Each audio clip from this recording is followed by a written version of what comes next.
Tiptoes to my room every night. Just a spring. Previously on Alan Wake, Alice has been kidnapped. Alan, please help me. Alice? You'll do exactly what I say if you ever want to see your wife again. I can't tell anyone except my agent Barry. Damn it, Barry, they'll kill her! You're my best friend, and I'm worried that you're not right in the head. The ransom is a manuscript I supposedly wrote that's coming true before my eyes. It happened just the way it was on that page. So dark. I have found only a few scattered pages. I want the entire manuscript. The deadline is in 2 days. I found Mr. Wake's pages. Good girl. How the hell did she get her hands on the manuscript anyway? I don't know. She's resourceful. I told you you were too hard on her. Listen, I found out all sorts of interesting stuff while I was digging around. Yeah. Mr. Wake, it's Sheriff Breaker. We have an FBI agent here, Agent Nightingale. FBI? He's anxious to see you. You'd better come to the station. Okay, I'll be right over, Sheriff. Let's make this quick, huh? Help you folks? Name's Randolph. I'm the manager. We're looking for Rose. Works as a waitress down at the diner. Rose, sure. Nice girl. Who wants to know? I'm Alan Wake. The writer, huh? I heard on the radio you were visiting. Well, I'll show you her trailer. That Rose, she's a nice girl. Always pays her rent on time. As I was saying, Al, I found all sorts of weird stuff from the local newspaper's archives. This place is crazy. Disappearances, mysterious deaths, urban legends come true, and get this, most of this stuff takes place around Cauldron Lake. Well, you ain't wrong, mister.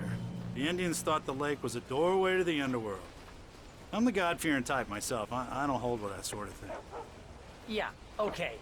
Anyway, there was an island there owned by a guy called Thomas Zane. Now, some of the articles I found about him make him out to be a famous writer, but I ran a bunch of searches, couldn't find a single thing he wrote.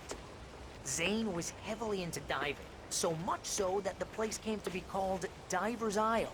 But the volcano under the lake erupted in 1970, and Zane went down with the island.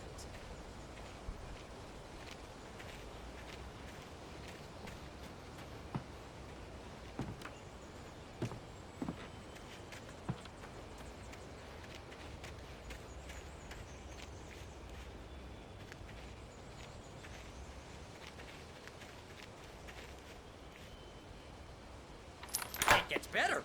A local girl, Barbara Jagger, drowned in Cauldron Lake just a week earlier. They were lovers. Sure, Jagger's a local spook story. The Scratching Hag comes for you in the dark. Childish stuff like that.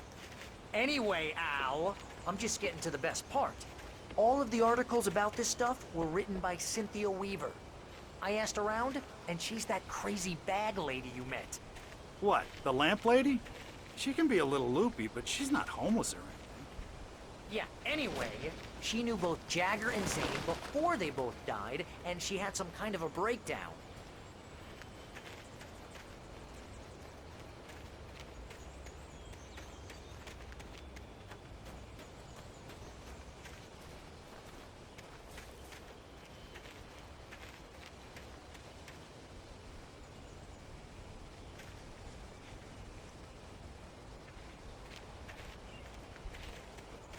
Well, mister, this here's Rose's trailer.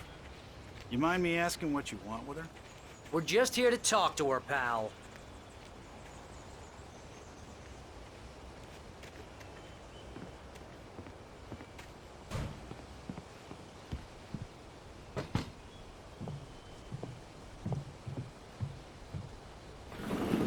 Welcome to... Oh dear, Mr. Wake. I'm so glad you're here. Rose, you have my manuscript? Oh. Oh yes. Yes. Please, come in. Hey, this is really good. Rose, Yes, my manuscript. I really need it. I understand. I know what you need. A muse to inspire you. Oh, for Barry. She doesn't have anything. Yeah, hey, Al? Al, what's... Oh... Barry! Barry! What? What?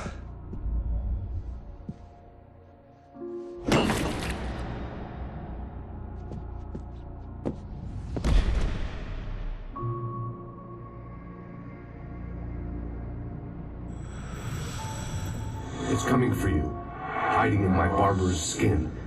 I'm too weak to stop it. You must turn the lights on. I promised I'd come visit you and your lovely wife. You must finish what you started. I insist.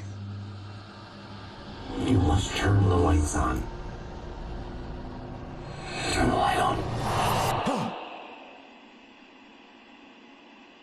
Back to work, boy.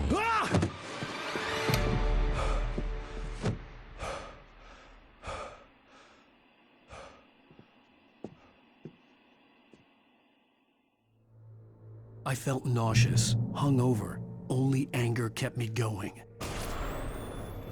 I can't tell reality from dream anymore, but it seems I have an imaginary editor to help me. She's an old woman in a funeral dress. I call her Barbara Jagger.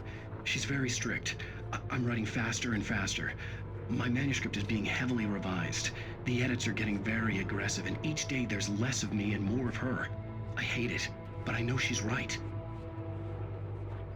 She promises me I can save Alice this way. She knows more of this than I do. About the complex incantation I'm attempting. About this place. She's worked with another writer under similar circumstances, Thomas Zane. The genre of the story seems to be shifting. It's turning into a horror story. I'm getting close. I can feel it.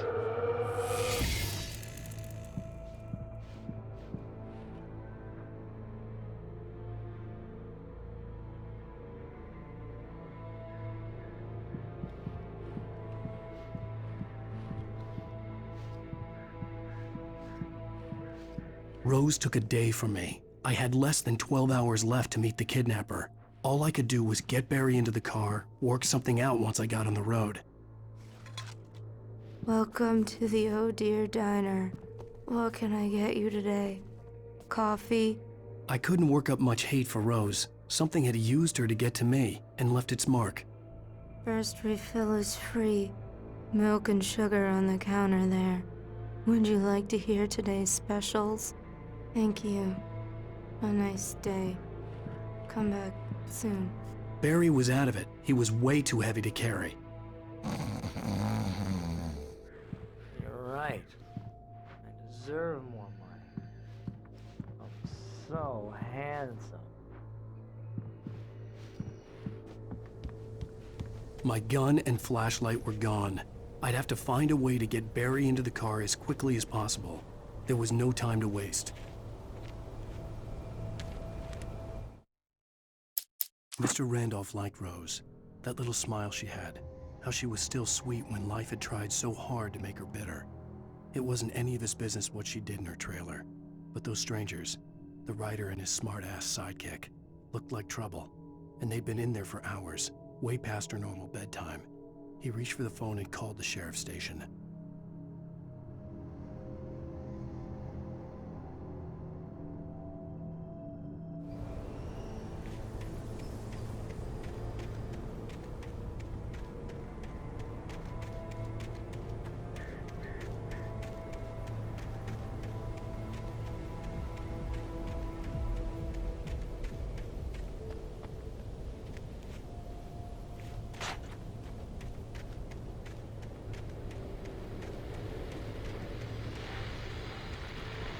I just stepped outside to catch a breath of fresh air. Let me tell you, the weather's getting heavy. Nights like this make me especially glad I'm here talking to you and not home in bed. Once the weather takes a turn like this, I can't sleep at all. It's all tangled bed sheets and dark thoughts, punctuated by the occasional plunge into nightmare. Is it just me? Well, perhaps it is. But I hope I can make the night a little bit easier to get through. Caller, you're on KBF FM. Hey, hi, it's Walt Snyder. What's on your mind, Walt? Well, I ain't the way you are, but, well, I can't sleep either, you know? I just been staring out the window here, trying to make sense of it all, but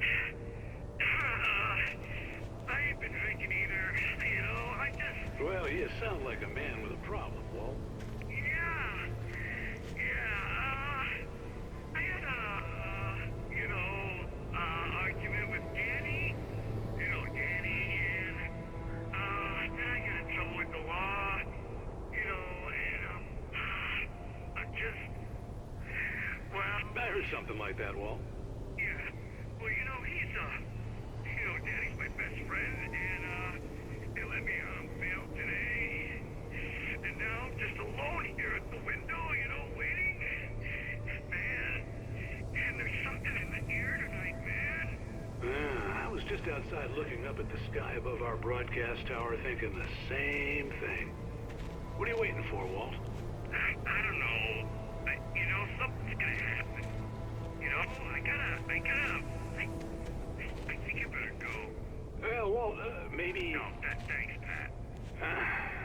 Well, good luck to you, Walt. Hang in there. Let's take a little break, folks. This weather's really something else, huh? How can I be sure you will walk away?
Oh, you're gonna get it now.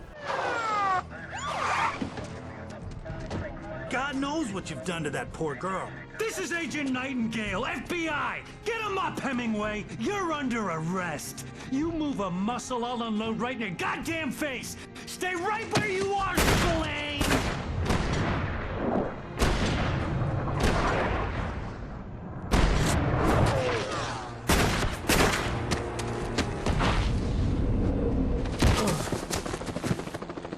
What are? I'm standing right here, you goddamn maniac!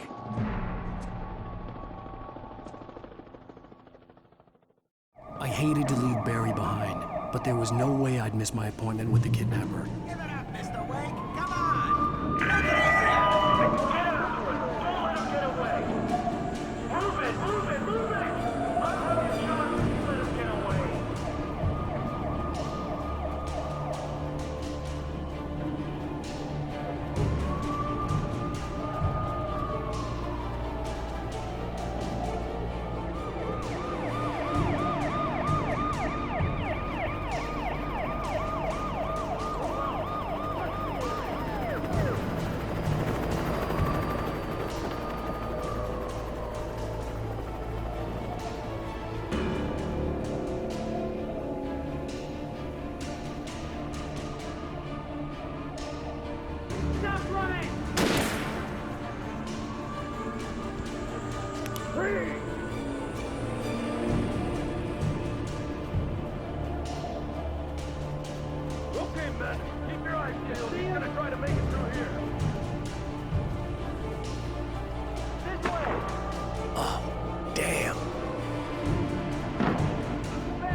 For decades, the darkness that wore Barbara Jagger's skin slept fitfully in the dark place that was its home and prison. It was hungry and in pain. It dreamed of its nights of glory when the poet's writing had called it from the depths and given it a brief, terrible taste of power and freedom. The rock stars had stirred it from the deep sleep the poet had sunk it back to in the end. When it sensed the writer on the ferry, it opened its eyes.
Rose didn't know how the strange old lady got in her trailer, and she looked wrong somehow. The woman showed her teeth in an approximation of a smile and traced a finger down Rose's cheek. "Pretty girl," she said. Rose felt as if she was falling asleep, but her knees didn't buckle. The crone spoke in a whisper, her words ice cold and dark in Rose's ear.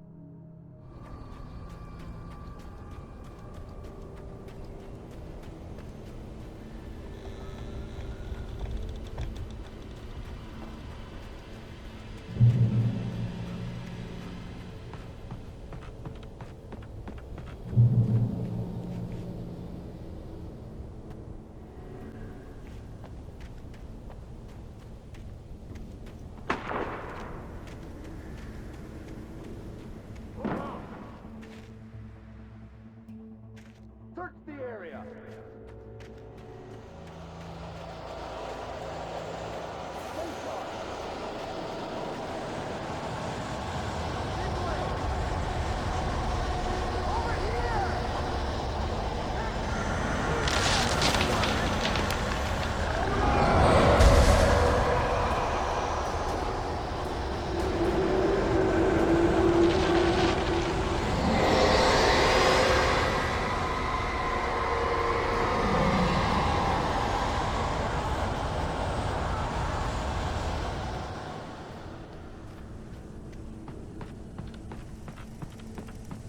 This horror was everywhere I went, circling me. The cops didn't stand a chance. They were after a writer, not a monster.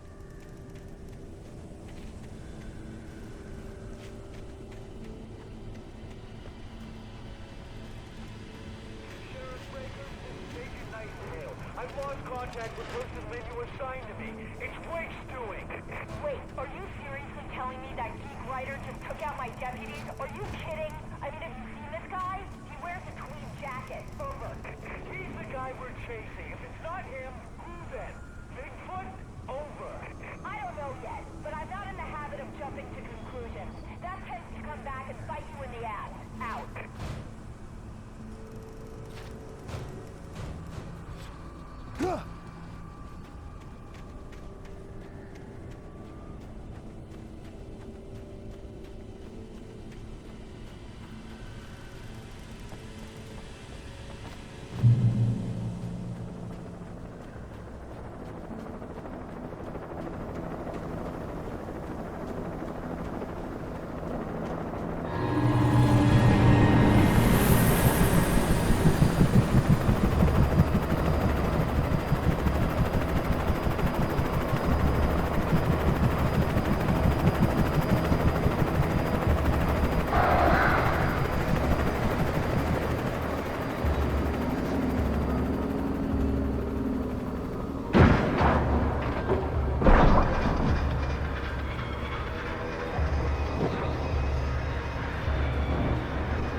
over!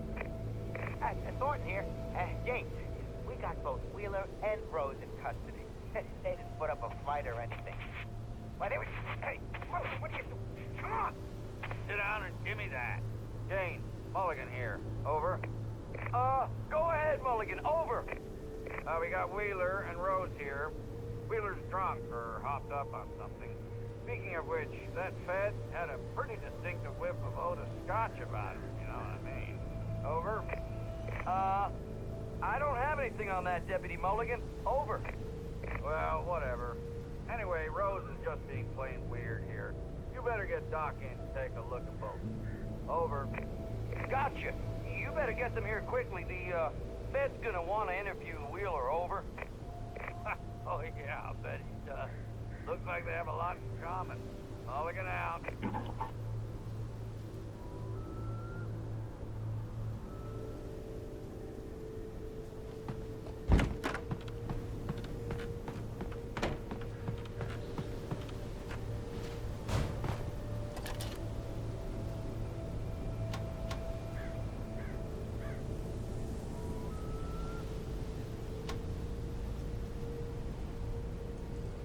I could see the lights of the radio station in the distance.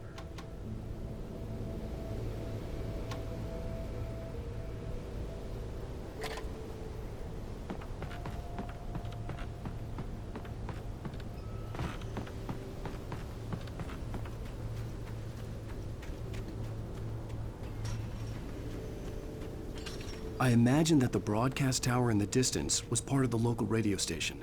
Maine seemed like a decent guy. Perhaps he could give me directions to the coal mine.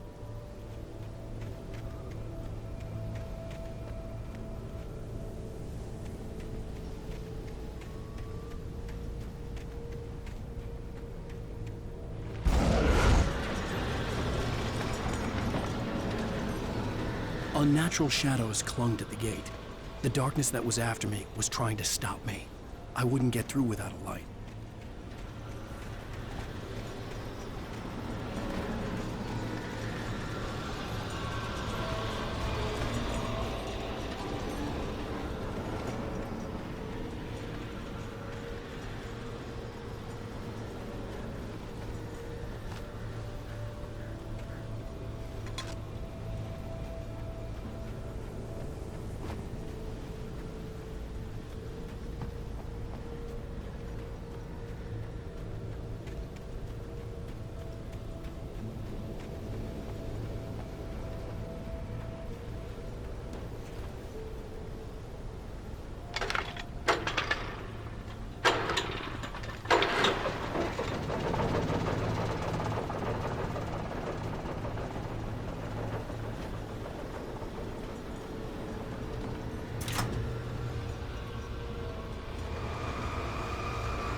The old generator conked out.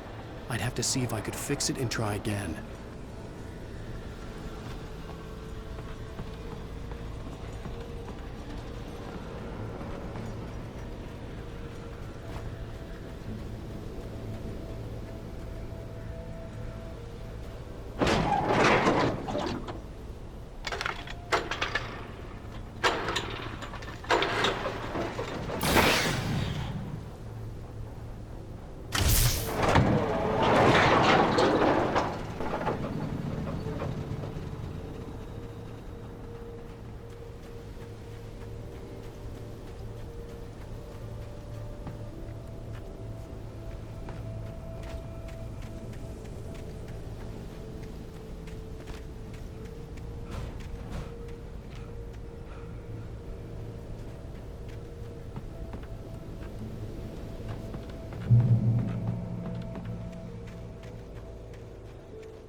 It took me a moment to recognize the flashbang grenades.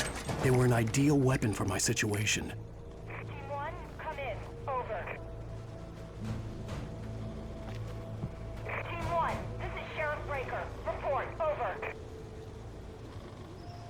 Team 2, come in. I need a report. Over. Come on, guys. Talk to me. Come in, please. Over.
And here's another call. You're on KBF-FM with Pat Maine. It's Milt Peabody, Pat. What's on your mind, Milt? Well, I live near the trailer park, Pat, and there's a big ruckus going on over there. Well, that's just up the road from me, too. What's going on, do you know? I don't know, but there's a bunch of police cars there, lots of sirens, a helicopter buzzing around, and I think I heard some gunshots. Gunshots? Yes, sir, like from a pistol. So can you find out what's going on? Because it's just next door and they're popping off guns there. They're still shooting? No, it was maybe 10, 15 minutes ago. It sounds serious, Pat. I'm telling you, it don't sound like no party. Well, I'm certainly going to give the station a call, Milt. Okay. You'll hear it here as soon as I hear from them. Okay, thanks.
I hoped Maine could lend me a car to get to the coal mine. Oh, hello, Lorna. What do you have for us?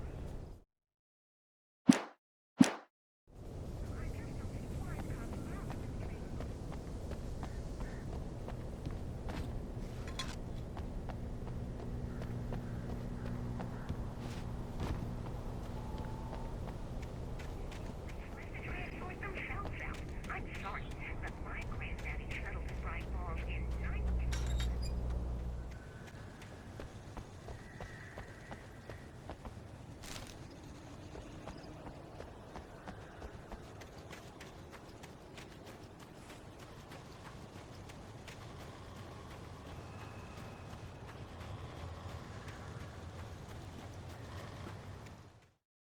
Touched by the dark presence, Rose was lost in a dreamland where everything was drawn in black and gray crayons. The old lady had promised her that all her wishes would come true. She would be Alan Wake's muse. She was smiling so hard it hurt her face. She crushed a bottle full of sleeping pills into the coffee. Deep down inside, she was screaming in terror.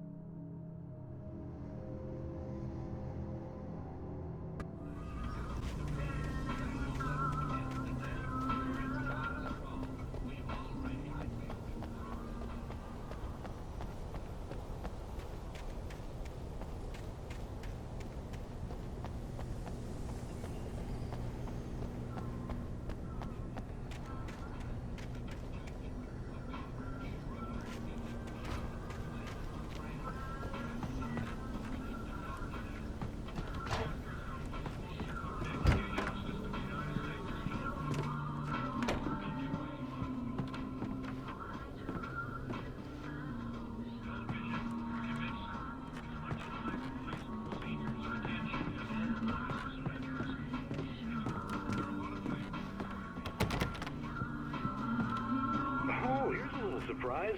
The famous writer Alan Wake just walked in. Folks, I'm going to see if I can talk him into an interview. Come on in, Mr. Wake. Oh, I'm so glad you could find the time to do this, Mr. Wake. Nowhere to run now, Dan Brown. You back away from me. Don't hurt it. Whoa, everyone calm down. Put the gun down. We're all friends here, right? Cool your jets, Nightingale. We got him. Judas Priest! What the hell's the matter with you? There's a civilian in there.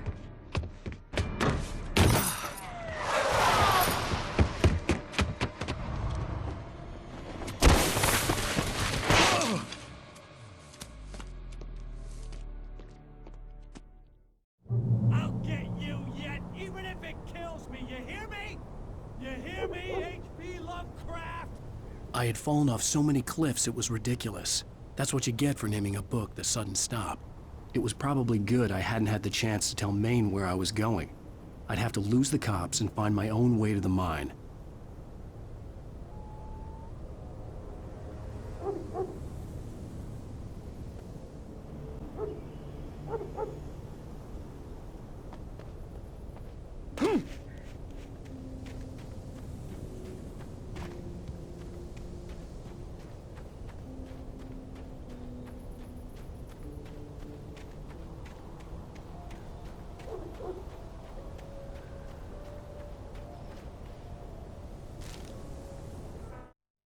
Nightingale stared through the broken studio window into the dark woods. He turned around, started to walk out, but Maine grabbed his arm. "Young man, you almost shot me.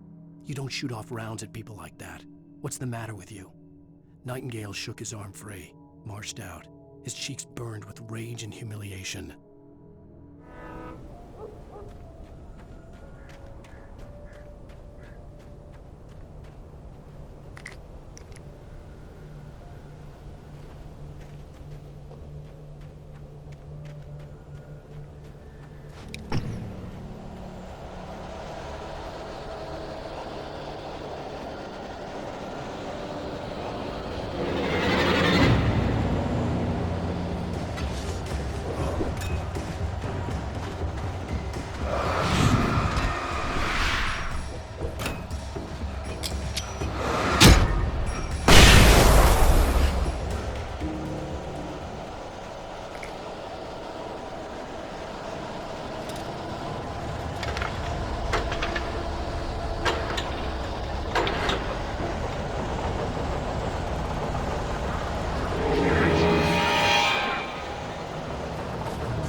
Danny had stepped out, but what stumbled back in was something else. Something alien. A monster. Walter tried to kill it, first with his fists, then a chair. It wouldn't die. Instead, it kept coming, unaffected by the beating it had taken. After Walter managed to kick it down the cellar stairs, fear took over. He ran, got behind the wheel, gunned the engine. The booze wouldn't make him forget, but he knew he had to try.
There was no sensible reason for the power company work lights to be here. It was almost as if they'd been left for someone like me to use.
The bulldozer's engine roared to life. Mud and rocks flew as it fought for traction. It crashed through the concrete wall and landed heavily in the yard. If it were an animal, it would have shaken its head after the impact, fixed its eyes on me, and charged. Of course, it had no head, nor eyes. Shadows crawled on its form, twisting it into a monster. Then, it came for me.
Sarah trusted her gut, and her gut said Agent Nightingale was an asshole.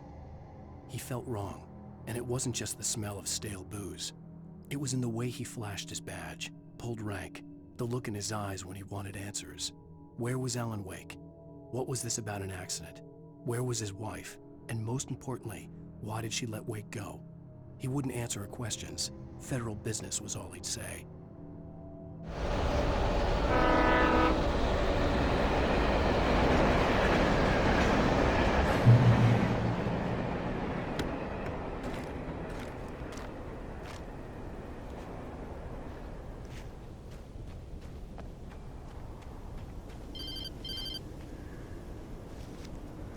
Hello?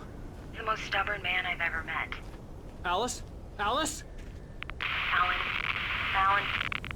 I'm so afraid. He keeps me in the dark. Please help me.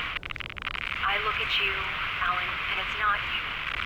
Something else. Looking out from behind your eyes. Alice, I'm here. I'm so alone here. It's all gonna go to hell. You need to be careful. Cooperate. The connection had been terrible, but that wasn't the only thing that hadn't been right with the call.